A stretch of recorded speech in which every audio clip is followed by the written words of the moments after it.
আসসালামু আলাইকুম সম্মানিত ভাই ও বন্ধুরা, এখানে যে ব্যাটারিটা দেখছেন এটা হচ্ছে 40 অ্যাম্পিয়ার 12 ভোল্টের একটা ব্যাটারি। মোট 8টা সেল দিয়ে আমি তৈরি করছি স্পট ওয়েল্ডার করে। আর এখানে 30 অ্যাম্পিয়ারের একটা বিএমএস দিয়েছি। এই যে এখানে দেখেন 30 অ্যাম্পিয়ারের বিএমএস। যারা এটা তৈরি করতে পারেন না, অনেকে মাল নিয়ে, তাদের জন্য আমি ভিডিওটা মূলত করছি। এখানে দেখেন আমি এখানে পুরোপুরি সুন্দরভাবে বলে দিচ্ছি প্রত্যেকটা বিএমএসের P plus B plus P minus B মাইনাসটা আমি ডাইরেক্ট প্রথমে ব্যাটারিটা তো আমি প্যারালাল করে নিলাম, 2টা করে প্যারালাল আর 4টা প্যারালাল করে আবার 4টা সিরিজ করছি। এই যে 2টা যোগ করছি এখানে পিছনের দিকে, আবার এই 2টা যোগ করছি, এই 2টা যোগ করছি। করার পরে আমার এটা 12 ভোল্ট হয়ে গেছে। এখন কিভাবে যোগ করব? বি প্লাস হচ্ছে ব্যাটারির প্লাসে যাবে, বি মাইনাসটা ব্যাটারির মাইনাসে যাবে।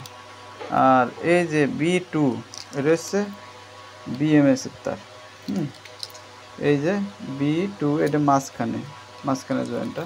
আর B1 হচ্ছে নিচের ওই যে হলুদ তারটা, মানে হলুদ না, হলুদ একটু লালটে টাইপের। আর এই যে ডাইরেক্ট হলুদ যেটা, এটা B3 তিন নাম্বার তার। আর সর্বশেষে এটা তাহলে জয়েন্ট কিন্তু হয়ে গেল। এখন এখান থেকে একটা আউটপুট বেরোবে 12 ভোল্টের। এটা ফুল লো কাট হচ্ছে 10 ভোল্টে, আর হাই কাট হচ্ছে 13.8-এ। যারা এই ধরনের ব্যাটারি নিয়ে প্যাক নিজেরা তৈরি করতে চাচ্ছেন, এই ভিডিওটা দেখলে পুরোপুরি বুঝতে পারবেন কীভাবে আমি এটা অ্যাডজাস্ট করছি, বিএমএসটা লাগাইছি। যাদের এই ধরনের ব্যাটারি ফ্যান চালানোর জন্য বা অন্যান্য কিছু মিনি ইউপিএস চালানোর জন্য নিতে চান, তারা আমার সাথে যোগাযোগ করবেন। বাংলাদেশের যে কোনো প্রান্তে আমরা এটা কন্ডিশনের মাধ্যমে দিয়ে থাকি, শুধু ভাড়ার টাকাটা অ্যাডভান্স করতে হবে। আর যদি এর থেকে বড় ব্যাটারি তৈরি করেন, সেই ক্ষেত্রে কিছু টাকা বাড়ায় অ্যাডভান্স করা লাগবে। মাল হাতে পেয়ে তারপরে আপনার টাকা পে করবেন। সকলে ভালো থাকবেন। আসসালামু আলাইকুম।